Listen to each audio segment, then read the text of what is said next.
membangun reputasi dong, atau setidaknya mempertahankan reputasi yang sudah bagus saat ini.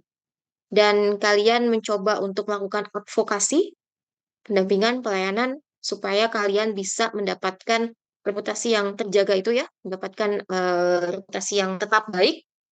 Kita mencoba untuk membuat public opinion. Dan dalam konteks public opinion ini, kalian bisa gunakan untuk sebagai humas ini sebenarnya kalian bisa membentuk ya, membentuk public opinion atau menganalisis public opinion yang sudah ada atau kemudian merubah public opinion yang sudah ada. Khususnya misalnya kalian kerja di kementerian gitu ya, atau kerja di suatu BUMN besar gitu ya, atau mungkin ya partai politik. Kalian kan kalau misalnya ada kejadian di kementerian yang sifatnya negatif gitu, misalnya terkait dengan kebocoran data deh tuh ya kan melibatkan Kominfo ya kemarin itu. Pasti kan harus ada upaya untuk merubah kan? Nggak boleh tuh mempertahankan public opinion terhadap Kominfo tetap negatif aja, nggak bisa. Kalian sebagai humas harus bisa merubah image tersebut, reputasi tersebut harus kalian ubah supaya bisa jadi baik lagi karena itu akan sangat tidak bagus untuk kelangsungan organisasi ke depannya. Gitu. Jadi sebagai humas ini ya yang harus kalian lakukan terkait opinion ini. Kalian bisa bentuk, kalian bisa analisis untuk tadi pengambilan keputusan, atau kalian bisa ubah gitu. Dan tadi sudah ada ya langkah-langkahnya ya. Dan salah satunya adalah intensitas media. Nah ini tadi sudah saya singgung pada saat saya menjawab pertanyaannya Dinda.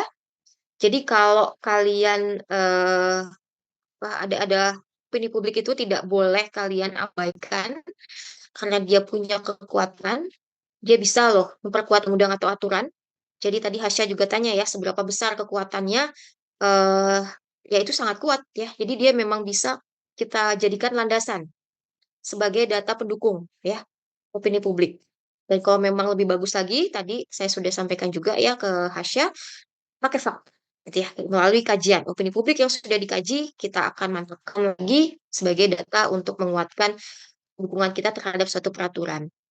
Kemudian mendukung kelangsungan norma, kemudian mempertahankan eksistensi lembaga, mempertahankan dan bahkan menghancurkan kebudayaan itu juga bisa ya, sebuah opini publik. Jadi makanya kita harus rajin baca-baca komen gitu ya, bagaimana opini publik yang mungkin secara memang belum dikaji gitu ya, nggak, tapi bisa juga kita jadikan sebagai landasan opini publik sementara ya terkait dengan suatu isus. Dan mungkin kalau misalnya memang ada indikasi nih bahwa dia bisa menghancurkan kebudayaan kita atau norma sosial kita, itu bisa kita tindak lanjuti. Dan ini juga dapat menjadi hukuman sosial ya teman-teman ya, seperti kasusnya Jessica tadi. Ketika masih tahun 2016, opini publiknya semua menyatakan dia itu sebagai orang yang patut disalahkan, itu kan jadi hukuman sosial buat dia.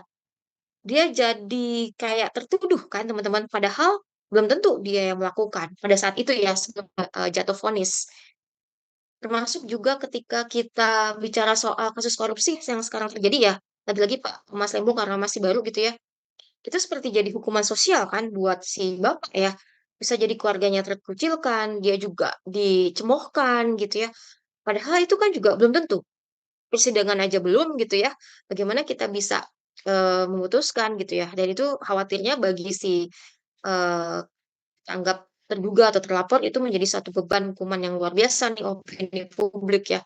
Kalau memang itu mengarah negatif ke dia. Tapi mungkin bisa jadi positif kalau itu memang opini publik yang positif terkait dengan isu tertentu. Gitu.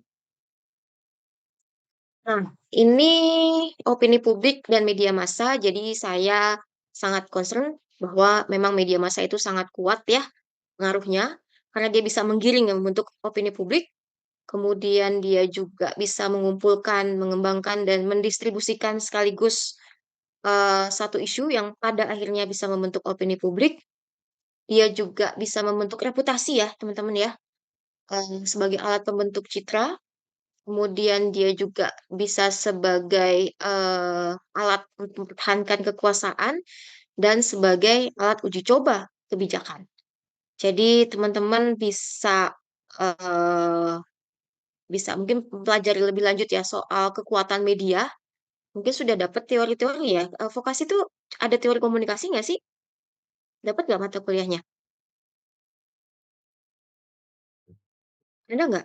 Kurang lebih sih pernah ada sih Mbak. Oh, Di, contoh teorinya apa Nan yang pernah disampaikan? em, masuk ke aku masuknya tuh ke mata kuliah dan apa ya yang Prinsip-prinsip tiba komunikasi. dia itu di semester ya prinsip komunikasi itu masuk Iya, iya. terus ya gitu sih Mbak ada kayak teori-teori dari misalkan dari Laswell atau lain sebagainya itu ada sih Hmm, Mbak. oke, oke. Soal media, pengaruh media dapat teorinya. Di Ya, agenda setting. media massa sih, Mbak. Oke. Nggak Contohnya pernah tadi dapat juga. agenda setting gitu ya. Ya. Terus ada spiral of silence, kemudian ada cultivation theory. Jadi ada teori jarum hipodermik ya, teman-teman ya. Dia itu teori yang mengatakan bahwa media itu punya kekuatan yang luar biasa sampai kita nggak bisa nolak gitu. Jadi dia bilang ibaratnya kayak kita habis disuntik, terus habis itu kita langsung ngerasa bebel kan, misalnya kita disuntik cabut gigi deh gitu ya. Ketika kalian dicabut giginya terus disuntik, efeknya kan langsung berasa ya. Kalau ada yang efeknya sampai berhari-hari, biasanya enggak ya, langsung ya, 5 menit, 3 menit kan langsung berasa bebel. Nah, kayak gitu tuh penggambaran teori jarum hipodermik. Jadi ketika disampaikan pesan ke halayak, dia akan langsung berdampak. Nah, bedanya sama cultivation kalau dia butuh proses. Jadi perlu ada intensitasnya dulu, terus seberapa dalam dia nonton. Kan ada ya orang-orang yang nonton TV itu cuma sekelebat gitu ya.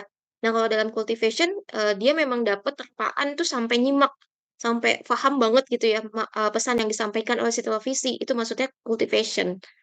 Dan terus ada yang spiral of silence itu tadi yang bahwa orang akan cenderung percaya lebih apa namanya lebih melihat ya tayangan yang memang lebih mendominasi ya daripada yang tidak.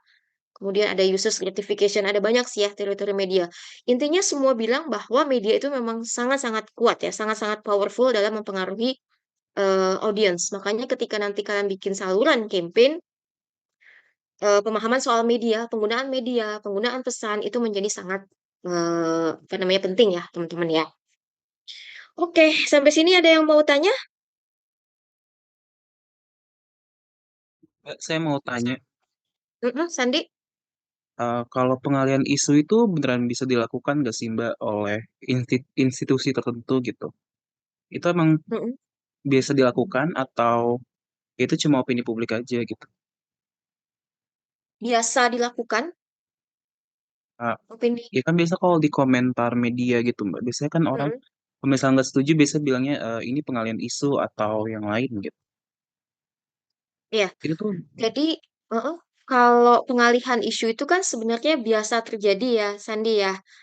Kalau misalnya kalian lihat ada isu-isu yang berdekatan, eh, itu biasanya isu yang kedua setelahnya itu adalah dianggap sebagai pengalihan isu dari isu yang pertama. Sebenarnya di konteks apapun itu bisa saja dilakukan gitu ya dan biasa terjadi. Tapi biasanya memang di konteks negara karena itu sangat apa namanya berpengaruh terhadap kebijakan atau agenda nasional gitu. Jadi kalau tadi saya contohkan kasus BBM deh ya. Kasus BBM ini kan sangat menyentuh kebutuhan publik ya.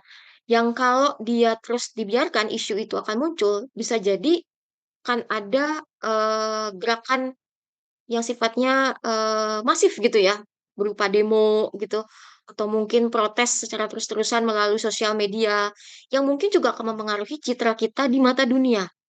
Kalau udah sampai leveling di mata dunia, itu pemerintah takut banget gitu ya, Sandy ya, karena itu akan ada berpengaruh terhadap ekonomi. Nanti mungkin investor akan malas datang kayak gitu, atau mungkin juga para wisatawan asing juga akan mengurungkan niatnya untuk ke Indonesia karena melihat bahwa ada isu yang krusial nih terkait dengan BBM gitu ya. Dan kita harus ingat bahwa kalau kita ngomongin BBM naik, itu pasti akan ada efek ke yang lain-lainnya. Ada kemiskinan, ada pengangguran, dan nantinya juga akan tingkat kejahatan itu kan pasti akan berpengaruh terhadap apa namanya kestabilan negara. Nah, ketika itu terjadi, si para pelaku negara nih ya, dalam konteks negara itu pasti akan mencoba untuk mengalihkan isu supaya tidak berkelanjutan. Dan itu biasanya akan dilakukan kan apa namanya akan dicari gitu ya sebuah topik yang memang lebih menggemparkan dari isu yang sebelumnya gitu.